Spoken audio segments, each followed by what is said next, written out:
1-2 ঘণ্টার বাংলা বন্ধের মধ্যেই ভাটপাড়ায় গুলি। ভাটপাড়ায় গুলি, এলাকায় উত্তেজনা। এক ব্যক্তির কানে গুলি লেগেছে। ওই যুবককে হাসপাতালে ভর্তি করা হয়েছে। হাসপাতালে পৌঁছেছেন অর্জুন সিংহ। 1-2 ঘণ্টার বাংলা বন্ধের মধ্যেই ভাটপাড়ায় গুলি, এলাকায় উত্তেজনা। বিজেপির ডাকা 1-2 ঘণ্টার বাংলা বন্ধ। সাতসকালে কোচবিহার উত্তরবঙ্গ রাষ্ট্রীয় পরিবহন সংস্থার কেন্দ্রীয় বাস টার্মিনাসের সামনে বাস রোকো। বাস রুখলেন বিজেপির 2 বিধায়ক মালতী রাভা রায় এবং নিখিল রঞ্জন দে। বাসের সামনে বসে পড়েন 2 বিধায়ক, পরে তাঁদের আটক করেছে পুলিশ। কোচবিহারের এনবিএসটিসি নিউ বাসস্ট্যান্ড থেকে আটক বিজেপি কর্মীরাও। বনগাঁ স্টেশনে রেল অবরোধ বিজেপির। বিজেপি উত্তরের বিজেপি বিধায়ক অশোক কীর্তনিয়ার সঙ্গে পুলিশের ধস্তাধস্তি। মুর্শিদাবাদ স্টেশনে বিজেপির অবরোধ, হাজির বিজেপি বিধায়ক গৌরীশঙ্কর ঘোষ। নামখানা শাখার গোচরণ স্টেশনে রেল অবরোধ বিজেপির। শিয়ালদা দক্ষিণের একাধিক রেল স্টেশনে অবরোধ, বিপর্যস্ত পরিষেবা। হুগলি স্টেশনেও রেল অবরোধ। নন্দীগ্রামের টেঙ্গুয়াতে রাস্তা অবরোধ বিজেপির। হুগলি স্টেশনেও রেল অবরোধ করল বিজেপি। থমকে ব্যান্ডেল হাওড়া লোকাল। লাইনে শুয়ে পড়ে বিক্ষোভ বিজেপির কর্মী সমর্থকদের।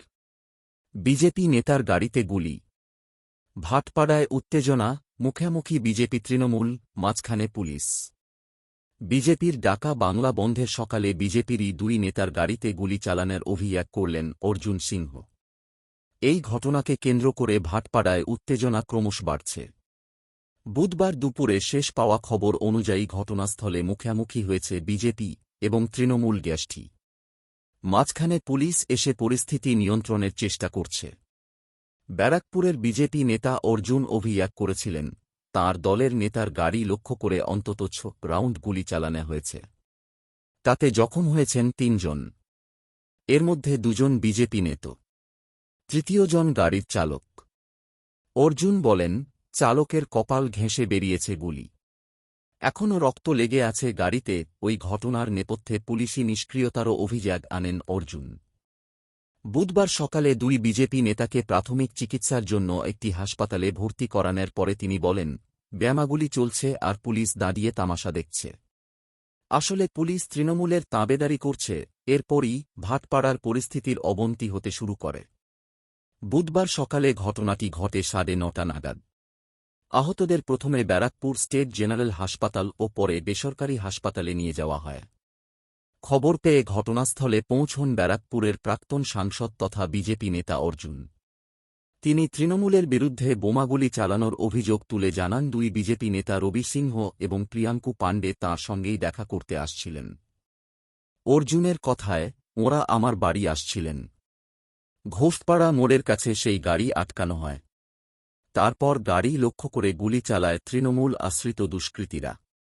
অর্জুনের অভিযোগ, গুলি চালানোর পাশাপাশি বোমাবাজিও হয়েছে ওই 2 বিজেপি নেতার গাড়ির সামনে। অর্জুন বিশদে বলেন, 6 রাউন্ড গুলি চলেছে। 7-8টা বোমা পড়েছে। দেখুন গিয়ে কত রক্ত ঝরছে রবি সিংহের, কিন্তু পুলিশ তা সত্ত্বেও কিছু করেনি বলে অভিযোগ ব্যারাকপুরের প্রাক্তন সাংসদের। অর্জুনের কথায়, গুলি চলেছে, বোমা পড়েছে, আর পুলিশ এখানে দাঁড়িয়ে দাঁড়িয়ে তামাশা দেখছে। তাকে প্রশ্ন করা হয়েছিল, পুলিশ কোথায় ছিল? জবাবে অর্জুন বলেন, পুলিশ তৃণমূলের তাবেদারি করছে। আর কোথায় থাকবে? কতদিন আর এই দালালি চলবে? শেষ হয়ে গেছে সব। আরজি করের ঘটনার প্রতিবাদে মঙ্গলবার নবান্ন অভিযান করেছিল ছাত্র সমাজ। সেই অভিযানে সরাসরি না যুক্ত থাকলেও বাইরে থেকে পূর্ণ সমর্থন জানিয়েছিল বিজেপি। মিছিলে আন্দোলনকারীদের ব্যারিকেড ভাঙতে এবং পুলিশকে লক্ষ্য করে পাথর ছুঁড়তে দেখা যায়। রক্তাক্ত হন বহু পুলিশকর্মী। আন্দোলনকারীদের প্রতিহত করতে জলকামান এবং কাঁদানে গ্যাস ছাড়ে পুলিশ। কয়েক জায়গায় লাঠিচার্জও করা হয়। আন্দোলনকারীদের উপর পুলিশের সেই অত্যাচারের প্রতিবাদেই বুধবার 1-2 ঘণ্টার বাংলা বন্ধের ডাক দেয় বিজেপি। পাল্টা নবান্ন জানিয়ে দেয়, বন্ধ দেয়নি। বাংলার মানুষকে জনজীবন স্বাভাবিক রাখতে হবে।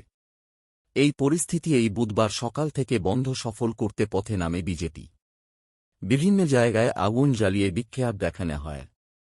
মেট্রোরেলের প্রবেশপথের শাটার গায়ের জিয়ারে বন্ধ করার চেষ্টা হয়। ব্যাহত করা হয় রেল পরিষেবা। বেশ কিছু জায়গায় সংঘর্ষের খবরও আসে।